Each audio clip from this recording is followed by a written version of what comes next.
Hello friends. First of all, a very happy Lohri, happy Sankranti, and some information. मेरा अपना अनुभव मैं आप सभी लोगों के साथ में साझा करना चाहता हूं। हम सब जानते हैं कि मकर संक्रांति क्यों मनाई जाती है। इसे हम उत्तरायण भी कहते हैं। ये हार्वेस्टिंग भी होती है, यानी कि इसमें हम कहते हैं कि ठंड खत्म होने वाली है, गर्मियों का मौसम लगने वाला है, और जो फार्मर्स हैं, जो शेतकरी हैं, जो किसान हैं, उनके लिए ये खास बहुत महत्व का है। लेकिन मैं इसके बारे में बात नहीं कर रहा। मैं आप लोगों को समझाना चाहता हूं कि संक्रांति का मतलब क्या होता है। क्या संक्रांति सिर्फ जनवरी में आती है? नहीं, संक्रांति हर महीने आती है। संक्रांति का मतलब होता है जब भी सूर्य ज्यादातर 15, 16 या 17 तारीख को जब वो राशि चेंज करता है, यानी एक राशि से दूसरी राशि में जाता है, उसे हम संक्रांति कहते हैं। ठीक है, लेकिन सिर्फ मकर संक्रांति को ही मकर संक्रांति की तरह क्यों मनाया जाता है, इसके बारे में मैं आप लोगों से कुछ बात करना चाहता हूं। मैं किसी कंट्रोवर्सी में नहीं पड़ूंगा, मैं किसी ऐसी कोई बात नहीं कर रहा, क्योंकि मुझे पता है कि बहुत से लोग इस बात को शायद समझ ना पाए या मुझसे एग्री ना करें। तो मैं आप लोगों से पहले से क्षमा मांग लेता हूं, मैं क्षमा चाहता हूं आप लोगों से। देखिए, संक्रांति हर महीने आती है, लेकिन ये संक्रांति इतनी इंपॉर्टेंट सिर्फ इसलिए है कि हमें समझना है कि मकर का मतलब है कैप्रिकॉर्न, यानी कि मकर राशि और कुंभ राशि, ये ऐसी दो राशियां हैं जिनके स्वामी या जिनके लॉर्ड जो हैं वो सूर्य पुत्र ही हैं, यानी कि सूर्य के जो पुत्र हैं शनिदेव वो है। आपको पता है कि सूर्य में और शनिदेव में आपस में संबंध अच्छे नहीं है, लेकिन सूर्य के वो बेटे हैं, शनि के लिए वो उनके पिता हैं।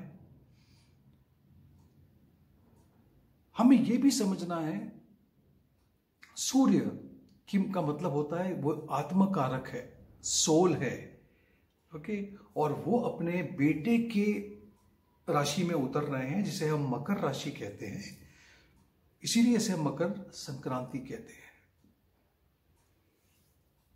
आप ये भी जानते हो कि शनिदेव कर्मों का भुगतान करने वाले प्लैनेट है।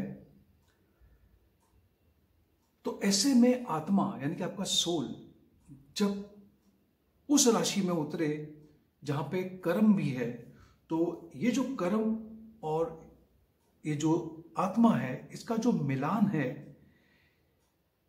यही इस चीज का एसेंस है, यही इस चीज का सबसे इंपॉर्टेंट पार्ट है। क्योंकि मैं आपको इतना बता दूं कि मकर राशि काल पुरुष की राशि के अंदर भी 10वां भाव है, जो कि कर्म का ही भाव है। तो उस तरह से शनि दिग्बल भी प्राप्त कर लेते हैं 10th हाउस के अंदर, यानी कि soul is at the highest peak, लेकिन कर्म भी बिल्कुल उसी मजबूती पे खड़ा है। और बहुत समय के बाद आपने ये देखा होगा, देखने जा रहे हो कि शनिदेव अपने ही राशि में है, वो सूर्य के नक्षत्र में ही है, और सूर्य उनसे मिलने जा रहे हैं, युति बन रही है, कंजंक्शन फॉर्म हो रहा है। अब मैं आपसे जो बात कह रहा हूं, मैं फिर से कहता हूं, जितने लोग मुझसे सहमत हो तो ठीक है, जो नहीं सहमत हो मैं आपसे माफी मांगता हूं। लेकिन ये मेरा अपना ऑब्जर्वेशन है कि 14 तारीख जनवरी से लेकर के 15 तारीख जब तक के, जैसे कि मकर संक्रांति है, ऐसे ही कुंभ संक्रांति जब तक नहीं लग जाती है, तब तक मैंने ये देखा है कि आपको कुछ ऐसी न्यूज़ मिलती है, कुछ ऐसे समाचार मिलते हैं जहां पर बहुत सी चीज़ें होती हैं जिसमें मैं ये कह सकता हूं कि कुछ लोग होते हैं, क्योंकि कर्मों का भुगतान तो करना है, तो उसके हिसाब से मैंने ये देखा है कि कुछ खास अच्छी खबरें नहीं आती हैं।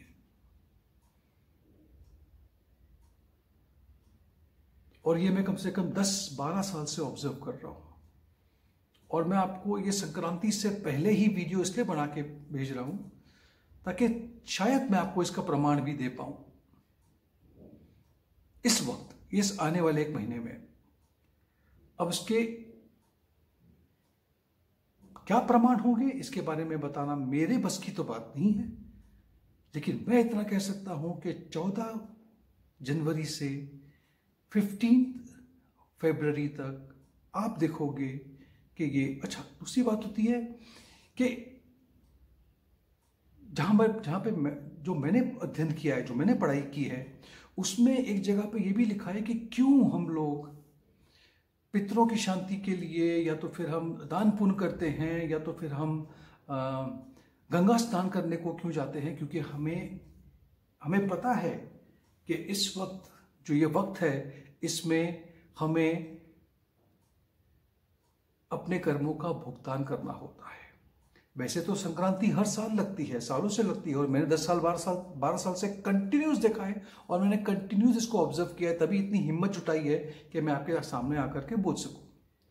लेकिन सबसे ज्यादा जो इंपॉर्टेंट है इस वक्त वो ये है कि बहुत सी संक्रांति जाने के बाद में ये पहली संक्रांति फिर से होगी जहां पर सूर्य शनिदेव, जब ऐसा नहीं कि सूर्य शनिदेव की राशि में उतर रहे हैं, शनिदेव उस राशि में बैठे हैं और वो अपने ही पिता के नक्षत्र में बैठे हुए हैं। उत्तरा आषाढ़ा नक्षत्र में है वो।